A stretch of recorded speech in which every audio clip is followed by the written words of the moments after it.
नमस्कार दोस्तों, मेरा चैनल कथा भक्ति सागर में आप लोग का स्वागत है। आज हम लक्ष्मी माँ की बहुत ही सुंदर कथा सुनेंगे। प्राचीन काल में हर्षवर्धन नाम का एक राजा हुआ करते थे। वे राजा बहुत ही सत्यवादी निष्ठावान थे। उनके राज्य में उनकी प्रजा बहुत ही सुखी थी। कोई भी उनके राज्य में दुखी नहीं था। राजा ने वचन दिया था कि मैं अपने राज्य में किसी को भी कभी दुखी नहीं रहने दूंगा। इस कारण राजा के नगर में जब बाजार लगता और जिस किसी का भी सामान नहीं बिकता तो शाम को राजा के सिपाही जाके उससे वो सामान खरीद लेते थे और उसको उचित मूल्य देते थे, जिससे वो अपने संतुष्ट होकर घर जाता था। ऐसे कर करके राजा के घर में राज्य में कोई भी दुखी नहीं था। जनता उन्हें बहुत प्यार करती थी, पसंद करती थी, उनकी जय जयकार करती थी। उनकी इस परोपकार का, जय जयकार का राज्य में तो चर्चा था ही, स्वर्गलोक में भी चर्चा हुआ, हर जगह हुआ। यह खबर धर्मराज के पास भी गया। जब धर्मराज के पास गया यह खबर,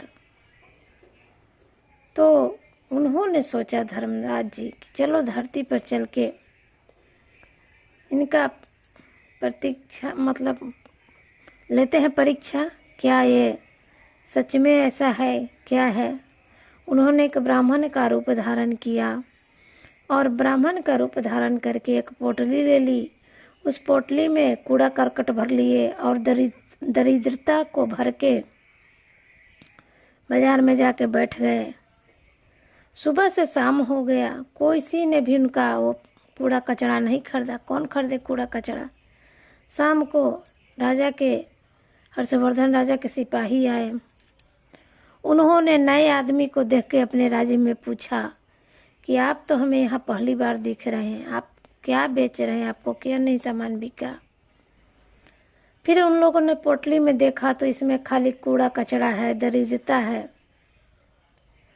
धर्मराज ने कहा कि मेरे पास एक कूड़ा कचरा है, मैं ये बेच नहीं पाया, अब घर जा रहा हूँ। सिपाही लोग को तो पता था कि यहाँ से कोई खाली हाथ नहीं लौटता।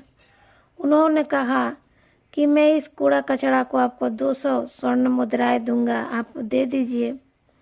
लेकिन धर्मराज तो अपना आए थे परीक्षा लेने। उन्होंने कहा कि मैं 1000 स्वर्ण मुद्राएं ही इसका लूंगा, तभी मैं ये बेचूंगा।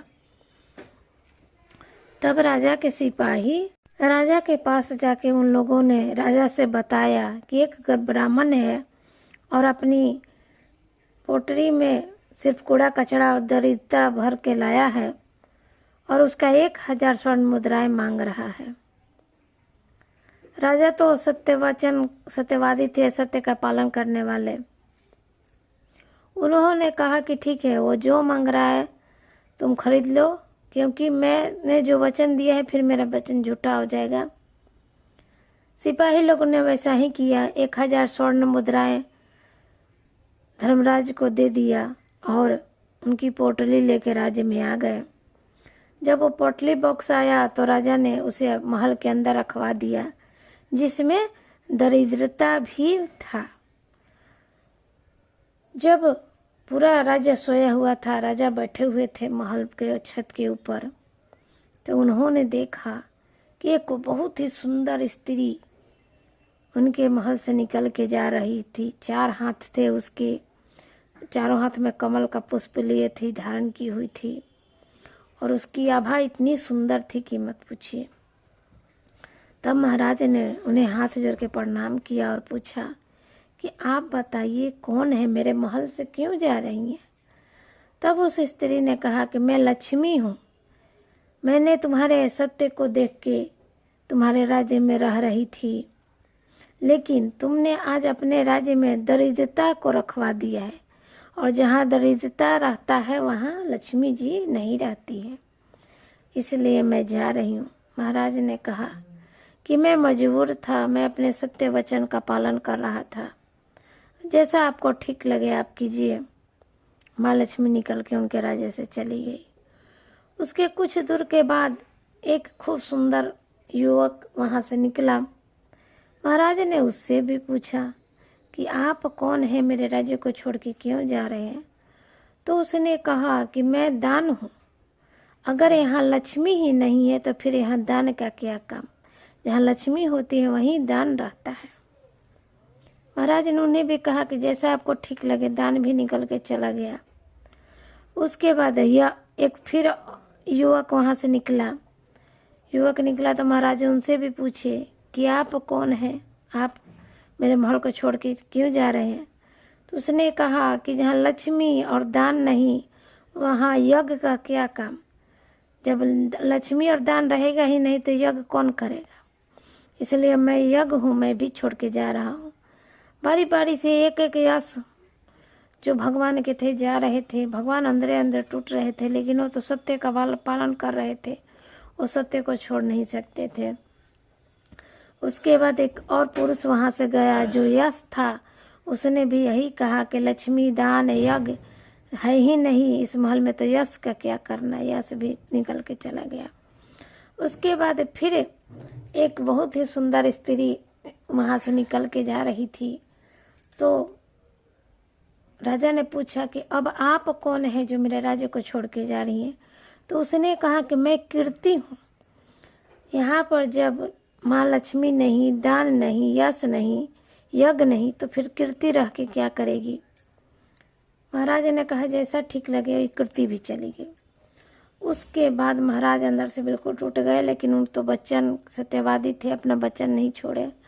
उसके बाद एक और पुरुष जाने लगा। तो महाराज ने उनसे भी पूछा कि आप कौन है, आप बताइए, क्यों मेरे घर को त्याग कर रहे हैं? तब उसने कहा कि मैं सत्य हूँ। जहाँ लक्ष्मी जी नहीं, वहाँ दान यश यज्ञ कीर्ति कुछ नहीं, वहाँ सत्य का क्या काम? तब महाराज ने कहा कि आप भी मुझे छोड़ के जा रहे हैं। मैंने तो आप ही के कारण सबका त्याग कर दिया। सत्य के कारण ही लक्ष्मी दान यज्ञ यश कीर्ति सब चला गया, और अब आप भी छोड़ के जा रहे हैं। सत्य को बात समझ में आया। बोला कि ठीक है, आप कह रहे हैं तो मैं नहीं जाता हूँ। वो घर के अंदर चला गया। घर के अंदर जाने के बाद कुछ देर के बाद एक औरत उधर से आई। तो भगवान ने पूछा, मतलब महाराज ने पूछा कि आप तो कीर्ति हैं, आप तो मुझे छोड़ के चल गई थी, फिर कैसे लौट के आ गई? तो जब सत्य यहाँ रह गया तो कीर्ति भी रह जाएगी। उसके बाद भगवान महाराज ने कहा कि आपका मेरे महल में स्वागत है। एक एक करके यश दान यज्ञ सब लौट के आ गए। लास्ट में माँ लक्ष्मी भी लौट के आ गई। तब महाराज ने कहा कि माता आप तो मुझे छोड़ के चली गई थी, आप कैसे आ गई? तो जिस सत्य के बल पर आप सब लौट के आ गए, वैसा ही सत्य के बल पर मैं भी आ गई। और दरिद्रता का क्या है, जहाँ मैं रहूँगी वहाँ से दरिद्रता हट जाएगा। और माँ लक्ष्मी उनके महल में प्रवेश कर गई, और जो भी कूड़ा कचरा भरा था उस बॉक्स में वो सब हीरे जवाहरात बन गए, और दरिद्रता वहाँ से हट गया। तो इस तरह से उस राजा ने सत्य का पालन किया, और अंत तक उन्होंने सत्य को नहीं छोड़ा, और उनके घर से गई हुई लक्ष्मी सब वापस आ गया उनके पास, और फिर से वो खुशहाल जीवन जीने लगे। उसके बाद फिर धर्मराज वहाँ आए। धर्मराज वहाँ ब्राह्मण के रूप में आए। तो राजा ने उनका स्वागत किया और बोला कि मैं आपको पहचानता नहीं हूँ, आप कौन हैं?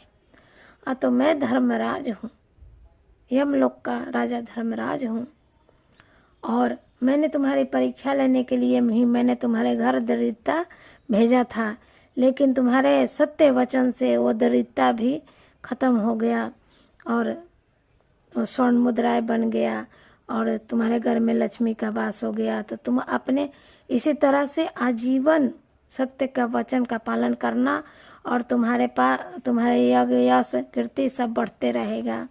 इस तरह से आशीर्वाद देके धर्मराज जी चल गए। तब से वो राजा का राज्य फिर खुशहाल हो गया और जीने लगा। तो कहते हैं दोस्तों कि कठिन से कठिन समय में भी सत्य नहीं छोड़ना चाहिए। अगर आपके पास सत्य है तो सच्चाई है तो आपके पास गया हुआ चीज़ भी दोबारा वापस लौट के आ जाएगा। जय हो माँ लक्ष्मी की।